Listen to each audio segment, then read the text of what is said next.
Assalamualaikum warahmatullahi wabarakatuh. Halo, perkenalkan, saya Novi Fitriani dengan NPM 211002053 dari kelas A jurusan Ekonomi Syariah Fakultas Agama Islam Universitas Siliwangi. Di sini saya akan sedikit menjelaskan mengenai cara mendeteksi kehalalan dari suatu produk. Untuk dapat mendeteksi kehalalan dari suatu produk, khususnya pada produk makanan ataupun minuman, kita dapat memperhatikan pada bahan-bahan yang digunakan untuk membuat produk tersebut, baik itu bahan baku, bahan pembantu, ataupun bahan penolong. Bahan baku adalah bahan utama yang digunakan dalam pembuatan suatu produk. Maka, kita harus memperhatikan bahan baku atau bahan utama yang digunakan dalam suatu produk itu untuk membuat suatu produk itu apakah terbuat atau berasal dari bahan-bahan yang halal atau yang diharamkan, baik secara zatnya ataupun secara perolehannya. Lanjut, selain bahan baku, yang harus kita perhatikan dalam mendeteksi kehalalan suatu produk makanan ataupun minuman itu, kita dapat melihat dari bahan pembantu yang digunakan. Meskipun pada bahan pembantu ini tidak lebih banyak dari penggunaan bahan baku, jadi bahan baku itu merupakan bahan utama dan bahan pembantu itu lebih sedikit digunakan dalam pembuatan suatu produk makanan atau minuman. Tetapi bahan pembantu ini perlu diperhatikan, jangan sampai bahan pembantu yang digunakan itu berasal dari bahan yang haram.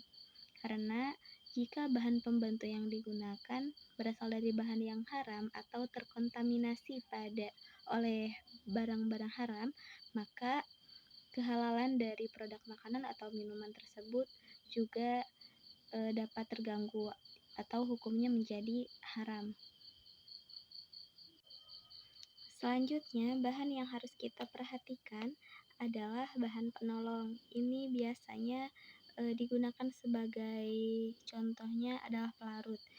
Nah, dalam pelarut ini tetap harus diperhatikan meskipun sedikit, misalkan dalam pembuatan minuman nih, bahan bakunya sudah halal, bahan pembantunya sudah halal, tetapi dilarutkan dengan alkohol, maka tetap hukum minuman tersebut menjadi haram karena terdapat alkohol di dalamnya.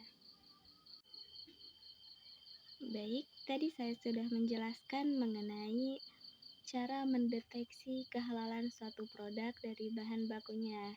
Ada 3 bahan, yaitu bahan baku, bahan pembantu, dan juga bahan penolong.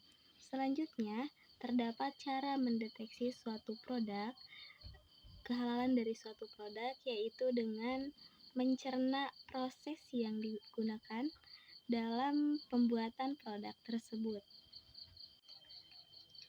Setiap produk makanan atau minuman pasti memiliki proses produksi masing-masing, dan dalam proses produksi tersebut jangan sampai terkontaminasi oleh alat-alat atau bahan-bahan yang tidak halal.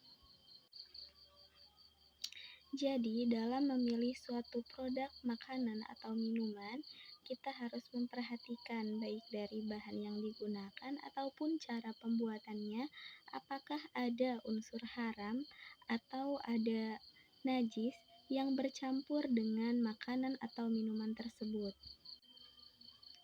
Nah, suatu kondisi bercampurnya unsur-unsur haram atau najis dalam suatu makanan atau minuman itu disebut dengan terkontaminasi. Jadi, produk yang awalnya halal, yang awalnya suci, pada prosesnya itu terkontaminasi dengan yang haram atau terkontaminasi dengan najis pada ukuran tertentu, maka makanan tersebut tidak boleh dikonsumsi.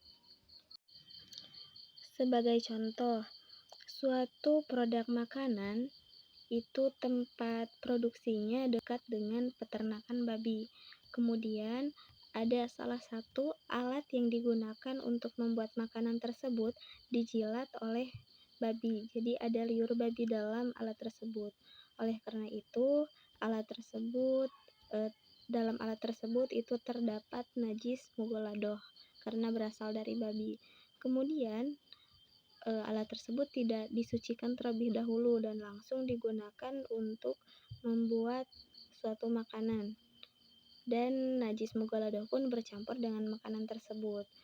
Oleh karena itu, makanan yang telah dibuat itu sudah terkontaminasi dengan air liur babi yang merupakan najis mughaladhoh.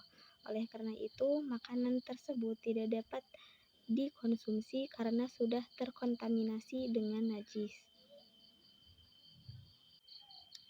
Najis merupakan antonim dari suci. Suatu benda yang hukumnya najis atau terkena najis tidak boleh disentuh kecuali dalam keadaan terpaksa. Dan ada cara khusus yang digunakan untuk mensucikan benda atau anggota badan yang terkena najis tersebut. Ada 3 jenis najis. Yang pertama ada najis mukhafafah, yang kedua ada najis mutawasitoh, dan yang ketiga ada najis mughaladhoh. Najis mukhafafah adalah najis yang paling ringan.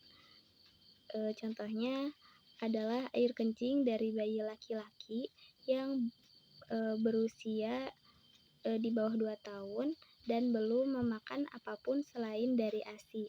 Maka hal tersebut termasuk kepada najis mukhafafah. Cara mensucikannya adalah dengan dibasuh dengan air yang mengalir. Yang kedua ada najis mutawasitoh. Najis mutawasitoh adalah najis sedang seperti kotoran ayam, kotoran kucing. Nah, cara mensucikan najis mutawasitoh ini yang pertama adalah mensucikan zatnya dulu. Jadi jangan sampai ada warnanya, baunya, atau terlihat zatnya. Jadi dihilangkan dulu. Yang kedua, mensucikan secara hukmiyahnya. Jadi meskipun sudah tidak berwarna, tidak berbau, dan tidak berasa, tetapi belum disucikan secara hukmiyahnya, maka tetap dihukumi najis. Contoh untuk mensucikan hukmiyahnya itu adalah dengan dibasuh dengan air mengalir setelah dihilangkan zatnya. Dan yang ketiga adalah najis mughaladhoh, yaitu najis yang paling berat. Contohnya najis dari babi. Nah, untuk mensucikannya itu adalah dicuci 7 kali, dan salah satunya yaitu dengan dicuci dengan tanah. Jadi dari ketiga najis tersebut memiliki cara mensucikannya yang berbeda-beda. Nah, jadi dalam pembuatan produk makanan juga kontaminasi dari ketiga najis tersebut harus diperhatikan ya. Jadi harus disucikan dulu kalau memang dalam alat-alat atau dalam bahan-bahan atau dalam tempat itu terkontaminasi dengan najis. Jadi disucikan terlebih dahulu, jangan sampai bahan-bahan makanan terkontaminasi dengan najis karena tidak disucikan. Baik, cukup sekian pemaparan dari saya. Saya simpulkan terlebih dahulu. Pertama, mengenai cara mendeteksi suatu produk itu dilihat dari bahannya, dan yang kedua itu dilihat dari proses pembuatannya. Jadi dari bahannya itu jangan sampai terkontaminasi oleh unsur-unsur yang diharamkan, dan juga dari proses pembuatannya itu jangan sampai terkontaminasi oleh najis. Cukup sekian yang dapat saya sampaikan. Mohon maaf apabila ada kesalahan. Terima kasih. Wallahul muwaffiq ila aqwamit thoriq. Wassalamualaikum warahmatullahi wabarakatuh.